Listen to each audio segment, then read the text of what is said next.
Assalamualaikum warahmatullahi wabarakatuh.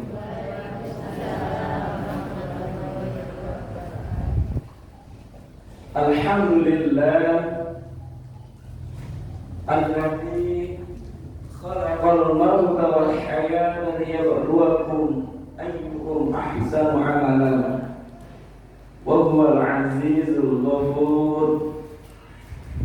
Asyhadu an la ilaha illallah wahdahu la syarika lah wa asyhadu anna Muhammadan abduhu wa rasuluh. Ya ayyuhalladzina amanu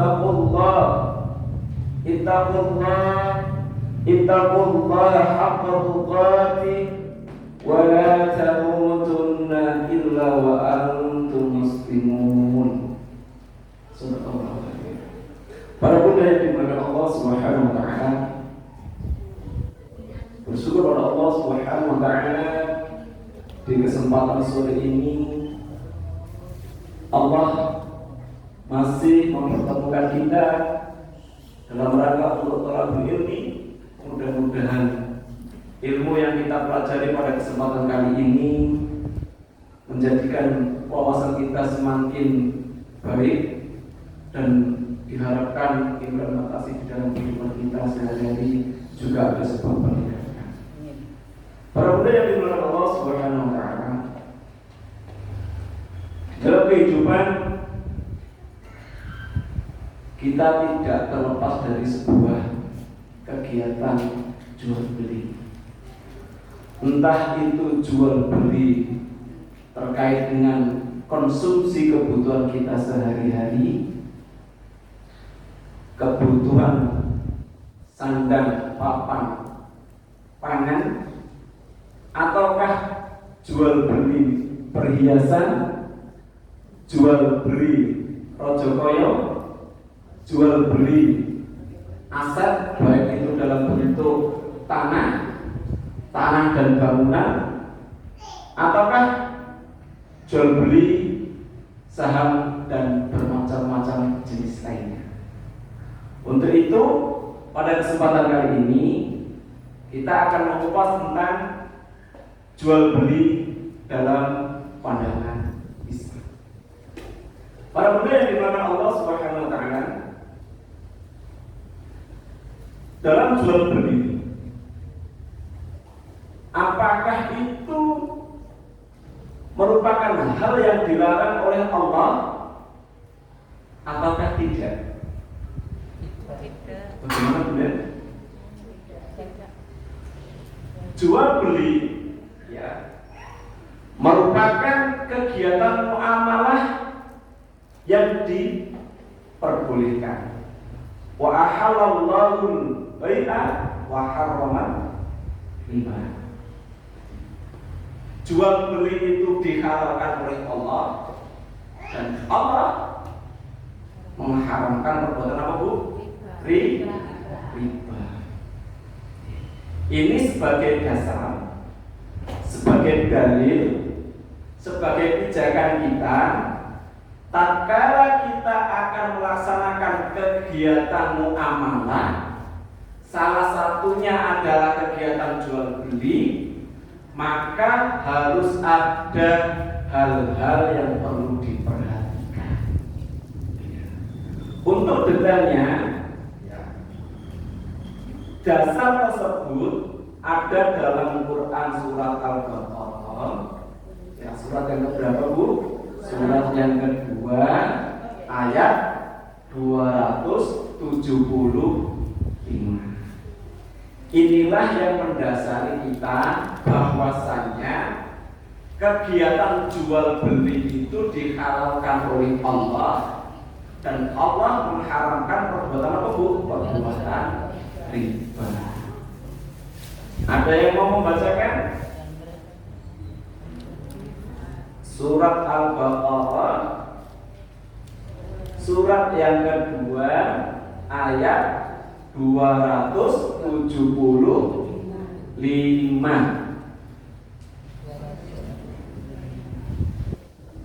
Bagi yang membawa mushaf disimak ya. Alladzina yaquluna riba la yaqumuna illa kama yaqumul ladzi yatakabbaru syaitanu minal mas. Dzalika bi annahum qalu innamal bai'u mislu riba wa ahallallahu al-bai'a wa harrama riba. Faman ja'ahu mau'idatun min rabbih falahu ma syarab wa amruhu ila Allah wa man ada fa ulaika ashabun nar hum fiha khalidun.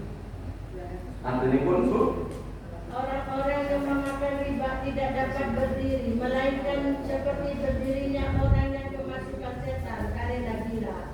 Yang demikian itu karena mereka berkata bahwa jual beli sama dengan riba, padahal Allah telah menghalalkan jual beli dan mengharamkan riba. Barang siapa mendapat peringatan dari Tuhannya lalu dia berhenti, maka apa yang telah diperolehnya dahulu menjadi miliknya dan urusannya terserah kepada Allah. Barang siapa mengulangi, maka mereka itu penghuni neraka, mereka kekal di dalamnya. dari ayat ini Bunda, di zaman dahulu itu ternyata perbuatan ini sudah pernah terjadi. Untuk itu kita harus mengambil sebuah pembelajaran. Jadi setiap bentuk kegiatan yang kita lakukan ini, terutama kegiatan jual beli, harus benar-benar memperhatikan adab dan tata caranya. Apakah jual beli itu dilaksanakan secara transaksi tunai, ataukah ditransfer, ataukah dengan metode pembayarannya berangsur? Maka kaidah-kaidah tersebut harus benar-benar diperhatikan. Kalau dari Quran surat Al-Baqarah ayat 275 itu digambarkan. Jadi perbuatan jual beli dan riba itu hampir dua hal yang saling bersinggungan. Ya. Kadang-kadang jual beli itu dilaksanakan dengan tunai, tetapi kalau di daerah pedesaan bisa jadi cara jual belinya dengan cara musiman. Contoh misalkan pupuk harganya 100.000, cara belinya dengan cara musiman. Jadi pupuknya digawa dhisik, terus suatu saat nanti kalau panen akan dibayarkan.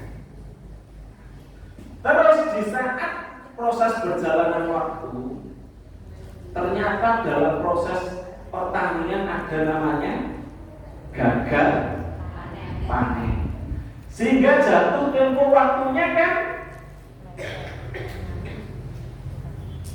sampai waktu panen ternyata tidak panen, sedangkan berkewajiban bayar diharuskan, ternyata tidak ada barang yang digunakan untuk membayar.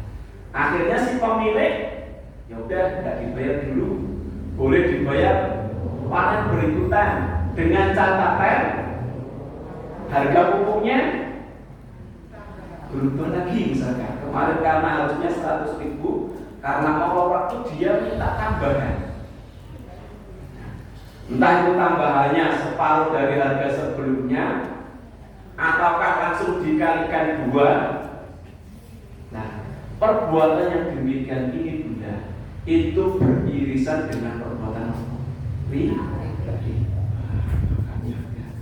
Kalau panjenengan baca tafsirnya Buya Hamka dalam tafsir Al-Azhar, dalam ayat 275 itu digambarkan, kalau orang pinjem 100.000 jangka waktu tertentu, 1.000 terus jangka waktu tertentu dia tidak bisa bayar, akhirnya dinaikkan 2.000, hanya perubahan waktu tempo.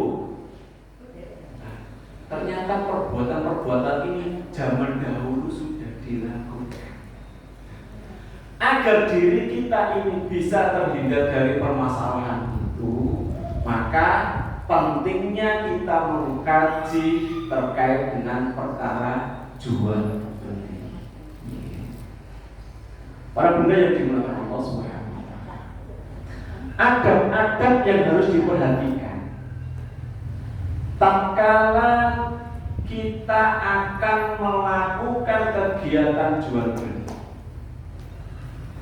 Yang pertama yang harus diperhatikan adalah satu, kalau itu terkait dengan makanan, entah itu dalam bentuk makanan kebutuhan kita sehari-hari, entah itu nasi, lauk dan sejenisnya, ataukah dalam bentuk buah-buahan, ataukah dalam bentuk jajanan pasar, maka pastikan ada sebuah pemilahan antara makanan yang baik dengan makanan yang buruk.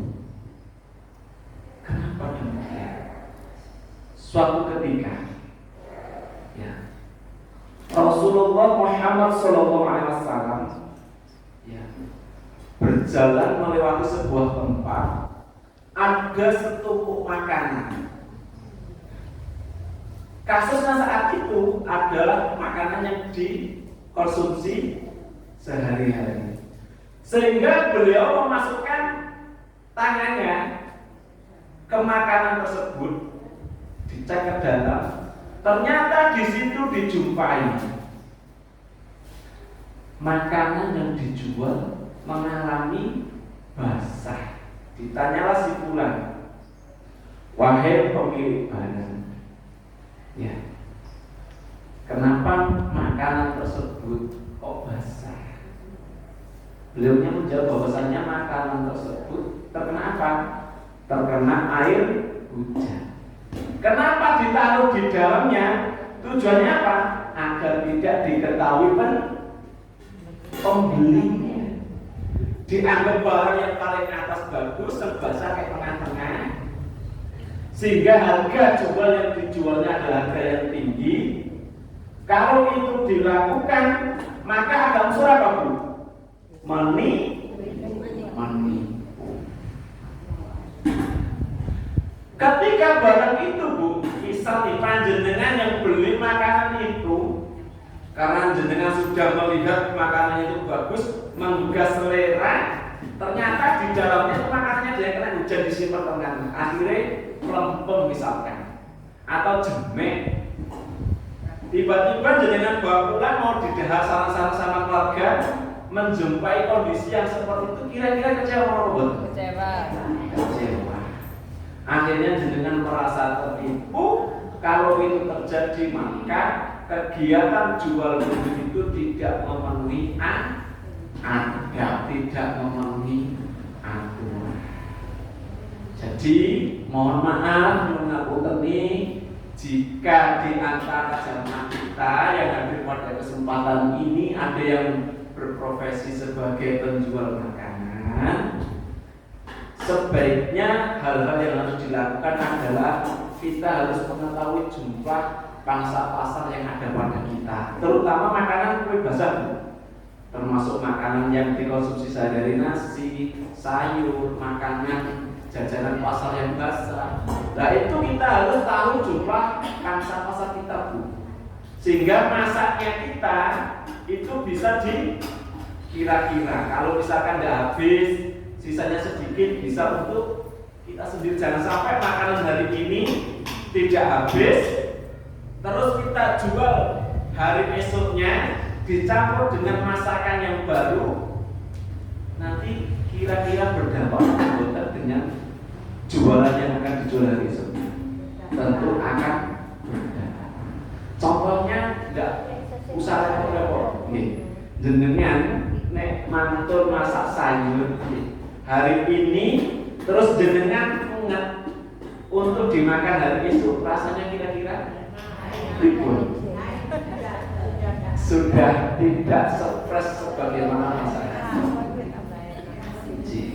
Oleh karena itu, adab yang pertama yang harus diperhatikan adalah tatkala itu jual beli dalam bentuk makanan, perhatikan harus dipilah makanan yang basah, yang rusak dengan makanan yang baik. Termasuk jual buah-buahan dulu, entah itu apel, alpukat, jeruk, pepaya, pisang. Nah, itu harus dipisah agar apa? Kualitasnya diketahui. Kalau memang yang baru itu harganya tinggi ya tidak apa-apa. Kalau yang sudah agak basah, masih layak dimakan, harganya lebih gede tidak apa-apa. Itu lebih baik sehingga antara penjual dan pembeli itu sama-sama tahu kondisi fisik barang. Ini perkara hal yang sulit. Karena apa? Hampir sebagian besar masyarakat khususnya di daerah Jawa itu di samping pertanian adalah kegiatan jual beli. Nah, ini kalau terkait dengan makanan. Bagaimana kalau yang dijual itu tanah?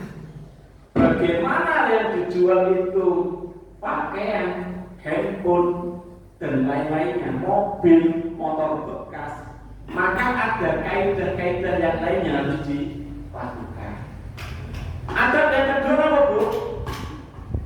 Seseorang yang akan melakukan transaksi jual beli, ia harus jujur dalam bertransaksi. Panjenengan bukunya misalkan motor. Kalau motor baru kan sudah kelihatan fisiknya, Bu, BPKB-nya, surat-suratnya hanya, transaksinya mudah. Tapi kalau barangnya itu motor second atau mobil second, panjenengan tidak menjual kepada si fulan. Wahai fulan, saya mau jual mobil saya. Kondisinya bagus semuanya, AC-nya dingin, spare part-nya baru semuanya, habis diganti, penggantian olinya rutin. Nah, ternyata pada kenyataan barang yang dijual itu ada spare part yang rusak, ada kondisi mesin yang perlu diperbaiki, tetapi dalam transaksi itu tidak disampaikan kejujurannya. Dia menutupi kelemahan dari barang yang hendak dijual. Maka perbuatan itu juga tidak memenuhi adab jual beli. Ketika seseorang hendak melakukan jual beli, maka sebisa mungkin dalam proses mau bertransaksi tadi sampaikan apa adanya kondisi barang yang akan dijual. Itu kalau dalam bentuk motor. Misalnya dalam bentuk tanah. Kadang-kadang mengampun sertifikat tanah yang tertulis SHM. Kadang-kadang ada potensi dengan tanah fisiknya itu luasannya tidak sama. Nah, ini juga perlu diperhatikan. Sertifikatnya misalnya bunyinya 1 hektar. Ternyata saat diukur tanahnya kurang 1 hektar. Maka yang harus disepakati itu yang mana? Kalau disepakati sesuai dengan suratnya, bisa jadi tanah apa bangunan tetangga itu ikut dan harus diambrukkan. Nah, ini masih di antara dua hal, pasti ada potensi salah satu di antaranya ada yang salah. Entah itu yang bangun bangunan itu melebihi kondisi sertifikat yang ada sehingga makan tanahnya tetangganya, ataukah saat menulis sertifikatnya ngantuk salah nulis angkanya, misal itu ada juga potensi. Nah, itu juga harus diperhatikan. Kalau memang suratnya itu benar, ukurannya misalkan 1 hektar, maka sezogiannya tanahnya secara fisik juga harus 1 hektar. Ini juga harus diperhatikan, sehingga di antara pembeli dan penjual tidak ada yang dirugikan. Adab yang ketiga, para budaya dimakan Allah Subhanahu wa Ta'ala. Panjenengan jika hendak melakukan transaksi jual beli, yang perlu diperhatikan adalah hindari melakukan apa? Sumpah. Jadi kenapa ini dilarang? Suatu ketika Abu Hurairah meriwayatkan bahwasannya Rasulullah Muhammad SAW bersabda, sabdanya berbunyi apa Bu? Sumpah itu dapat melariskan barang dagangan, tapi menghilangkan keberkahan. Misalnya Ibu untuk meyakinkan pembeli, jangan sampai mengucapkan sumpah barang sentak beli kualitasnya maknyus misal. Panjenengan untuk meyakinkan pembeli biar benar-benar tertarik dengan barang yang panjenengan jual, maka berbagai jalan ditempuh. Salah satu jalannya dilakukan sumpah. Sumpah bahwa barang yang tak jual ini benar-benar kondisinya bagus, ready, siap jual. Buahnya kalau buah kondisinya gede-gede, mantap, matang buah. Nah, itu sebenarnya tidak perlu dilakukan. Insya Allah jenengan akan bisa meyakinkan bahwasanya salah itu selalu manis. Bisa jadi contoh yang dimakan pas manis Bu, tatkala ngambil buah yang lainnya yang dibawa pulang ada yang rasanya masam, ada yang rasanya kecut, khawatir. Pas dipangan bener manis, pakat nih, ternyata barang yang lainnya juga ada potensi masam atau kecut. Nah itu juga kita perlu hindari, sehingga tidak perlu melakukan sumpah serapah atas barang-barang yang kita perdagangkan. Kenapa bunda itu perlu kita lakukan? Hal ini dalam rangka untuk bahwasan kita dalam bertransaksi jual beli itu kan kita akan mendapatkan apa Bu? Keuntungan. Keuntungan ini nanti kita berharap apa Bu? Ya, bisa jadi untuk beli makan makanan, bisa jadi kita belikan perhiasan, bisa jadi kita belikan properti, bisa jadi kita berikan kepada orang tua, kepada anak istri. Tugas kita tatkala kita berjual beli, ada barang yang kita hasilkan, ada keuntungan yang kita hasilkan, maka kita harus memastikan bahwasannya keuntungan dari proses jual beli yang kita lakukan itu benar-benar halalan thayyib. Dan itu kita berkewajiban untuk melakukan hal itu. Apakah cukup pada diri kita saja? Tidak. Kita berkeluarga, kita punya suami, kita punya istri, punya anak-anak, kita berkewajiban untuk wa'andir ashiratakal aqrabin. Ya. Kita punya apa ya? Kewajiban untuk mengingatkan kepada keluarga kita semua bahwasanya kita semua, ya bisa jadi yang berdagang itu tidak kita saja. Mungkin kalau yang sudah keluarganya itu punya profesi pedagang, biasanya dulur-dulurnya juga berdagang. Maka hendaklah saling mengingatkan. Tolong kakak atau adik atau paman, lakukanlah transaksi jual beli yang baik, saling mengingatkan agar hasil-hasil yang diperolehnya itu benar-benar bisa membawa keberkahan. Kenapa itu harus dilakukan? Kalau kita punya kewajiban untuk menjaga diri kita dan keluarga kita, ku anfusakum wa ahlikum, menjaga diri kita, menjaga keluarga kita. Keluarga kita itu siapa aja?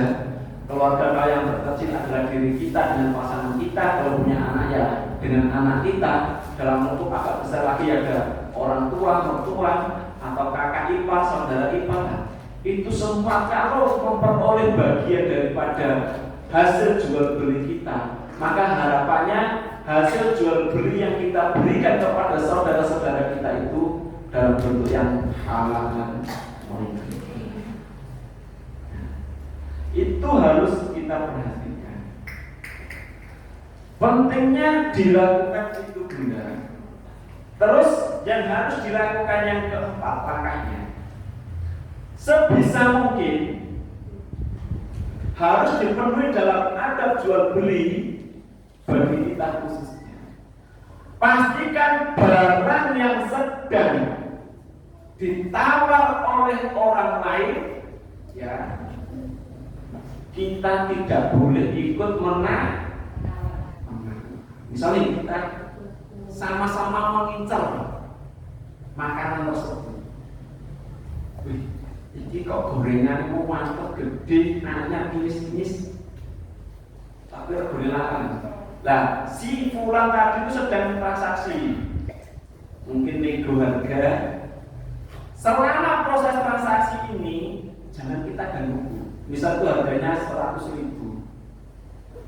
Karena kita punya niat ingin mendapatkan barang itu, kita ganggu. Wes gak usah ditelan dari wong itu. Tak tukurnya 120. Nah itu tidak boleh. Kenapa? Merusak hubungan. Selama proses tawar menawar itu belum selesai, ada keputusan, kita jangan mengganggu. Pastikan kalau si fulan tadi belum ketemu titik temunya dan berakhir berpisah, baru kita lakukan tawar. Mau 100 gak dikek.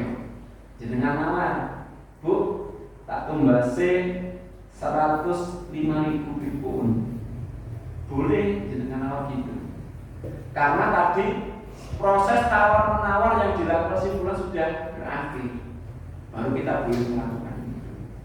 Ataukah kita sedang menawar motor, ada orang jual motor, sedang ditawar tetangganya, Lek, tak beli ini 9 juta. Oh coba 9.500.000.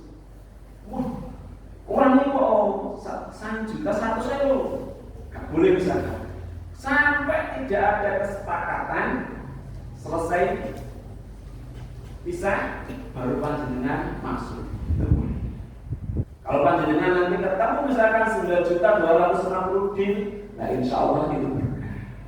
Itu perlu diperhatikan hal yang demikian ini. Para pemuda yang dimana Allah Subhanahu wa Ta'ala.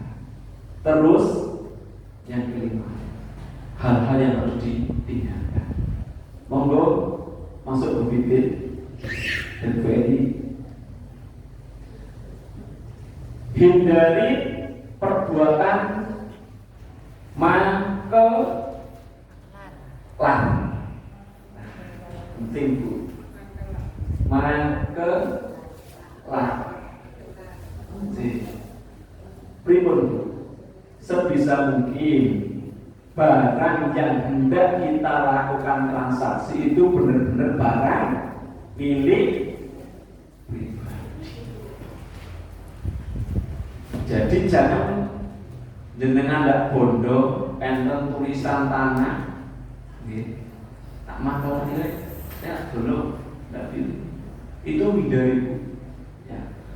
Beberapa pendapat itu berpotensi besar terjadi itu diharamkan. Sebagian ada yang membolehkan, tapi sebisa mungkin jangan dilakukan.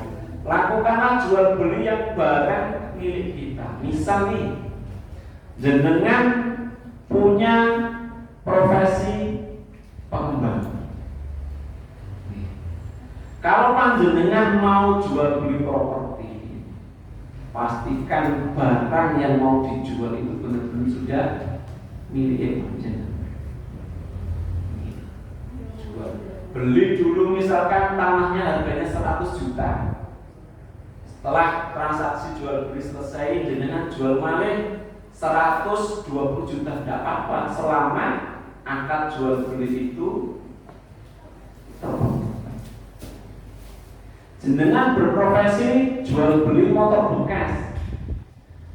Kalau jenengan punya profesi jual beli motor bekas, pastikan motor itu dibeli dulu baru dijual kembali. Panjenengan punya profesi jual beli buah-buahan, pastikan buah yang panjenengan beli ya sudah benar-benar dibeli baru panjenengan jual kembali. Kenapa hal ini dilakukan? Agar hubungan diri kita dengan penjual antara pembeli itu juga terpenuhi akadnya, terus tidak ada pihak-pihak yang dirugikan. Para budaya di mana Allah SWT. Terus yang perlu diperhatikan lagi, Ustaz, bagaimana jual beli itu jika dilakukan dengan cara mengangsur. Sekarang ini kan banyak persoalan jual beli itu tidak ketemu langsung dengan penjualnya, tidak langsung ketemu dengan pembelinya. Ada penjualan yang tidak dilakukan dengan tunai, dengan cara diangsur-angsur.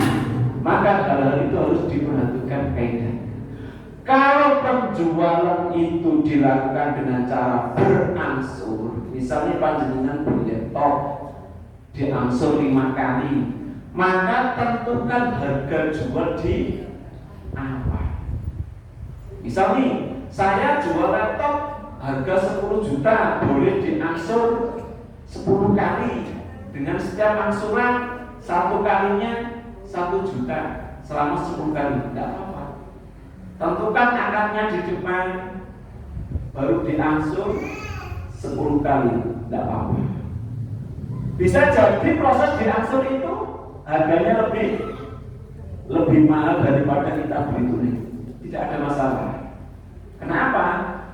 Transaksi yang dilakukan ditentukan di awal, Bu. Jadi beliau sudah menghitung masa tenor waktunya, tetapi tidak ada proses riba. Kenapa? Sudah ditentukan harganya. Ketika diangsur juga tidak ada anak-anaknya, tidak ada babon dan anak. Sudah ditentukan mau dibayar 1 kali 10 juta, mau dibayar 10 kali ya 10 juta dengan jumlah yang sama. Itu insya Allah tidak ada masalah. Itu baru yang dimana Allah. Yang terakhir yang perlu diperhatikan lagi dalam hal jual beli, yang perlu diperhatikan antara penjual dan pembeli. Satu, orang yang jual dan beli itu tidak ada yang merasa dirugikan.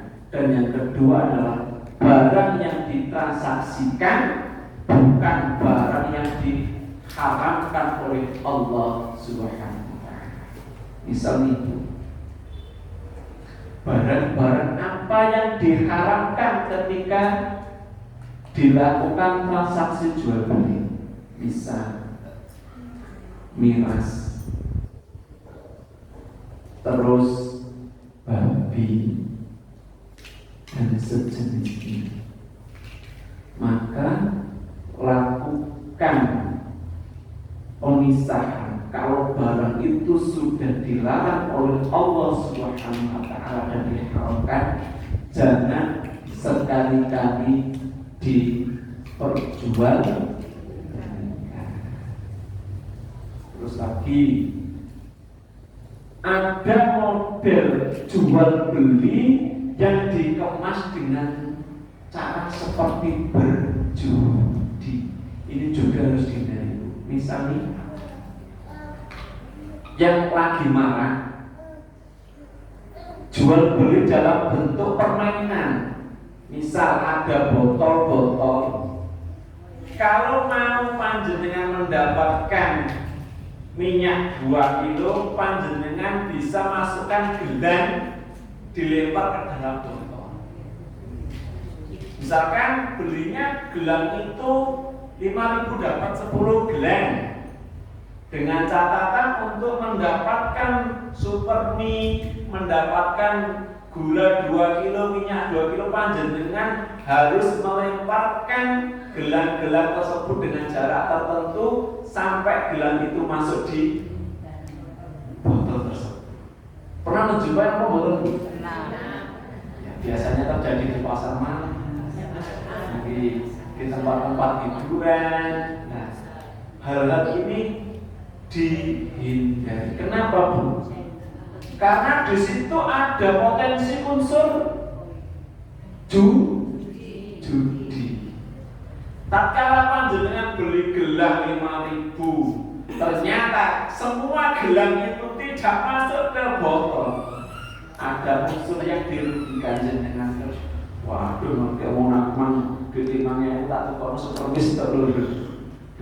Jenengan nggak dapat apa-apa. Itu juga sudah ada. Aduh, nasib undi nasib itu nggak boleh, harus dihindari. Atau juga dikemas dalam bentuk permainan game, nggak boleh. Sekarang itu ada juga yang ingin dapatkan boneka Godi. Ada caranya seperti ngambil ke katrol, Bu. Nangkap nanti kalau panjenengan bisa dipuk boneka Godi dengan uang cuma 2.000. Tapi kenyataannya sulit untuk dilakukan. Jadi peluang-peluang untuk adu nasib, ya, mengundi, ada unsur berjudi, sebisa mungkin dihindari. Biasanya kadang-kadang bapak-bapak sama ibu-ibu itu gak mentolan kali putra putri atau pada cucunya. Nek, saya mau main ini, pengen boneka yang besar kan? Tidak boleh. Arahkan, berikan pembelajaran. Arahkan, lebih baik beli yang langsung. Misalkan mau beli boneka, ya udah arahkan ke toko boneka. Tinggal gini, kalau uangnya tidak cukup ya beli boneka yang kecil, jangan beli yang besar. Atau ditabung dulu, nanti kalau sudah uangnya cukup baru beli yang besar. Itu bisa dilakukan. Insya Allah kalau kita mengerti tata caranya, tahu ilmunya, maka insya Allah keberkahan dalam hidup kita ini bisa kita peroleh. Dan yang terpenting lagi yang perlu saya sampaikan di sini, proses-proses jual beli seperti ini itu sering kita juga, dan hampir setiap hari kita tidak bisa terpisah dari perbuatan. Kalau panjenengan sudah tahu orang yang sedang kita lakukan jual beli, kalau punya etika yang baik, untuk kata yang baik, cara jualnya yang baik, maka itu dipertahankan, dijaga hubungannya. Insya Allah itu akan di samping menguntungkan kita, juga menguntungkan kedua belah pihak. Hubungan bermasyarakat juga bagus. Bangunlah sistem perekonomian dari yang terdekat dengan panjenengan. Kita punya komunitas Aisyah seperti ini. Kalau ada di antara kita yang punya profesi jual beli apapun barangnya, maka kita saling menguatkan. Mungkin ada yang jual permainan, atau jual barang-barang kebutuhan rumah tangga, atau jual makanan. Kalau bisa itu dilakukan di sekitar kita, maka lakukan itu. Perkuat perekonomian kita sendiri, sehingga akan sama-sama terangkat kebutuhan ekonomi daripada keluarga besar Aisyah. Terus untuk memperkuat hal itu, kita giatkan. Ya. Kalau di sekolah ada operasinya, kita kuatkan operasi di sekolah. Kalau di Aisyah ada gerakan jemputan, entah itu dalam bentuk barang layak pakai atau peralatan rumah tangga yang layak pakai, terus dijual dalam bentuk pasar murah, maka itu dilakukan tidak apa-apa. Dalam rangka apa? Bisa jadi di antara jamaah yang membutuhkan, bisa saling. Itu insya Allah yang perlu saya sampaikan. Kalau ada hal yang mau didiskusikan, monggo. Silakan, Bu.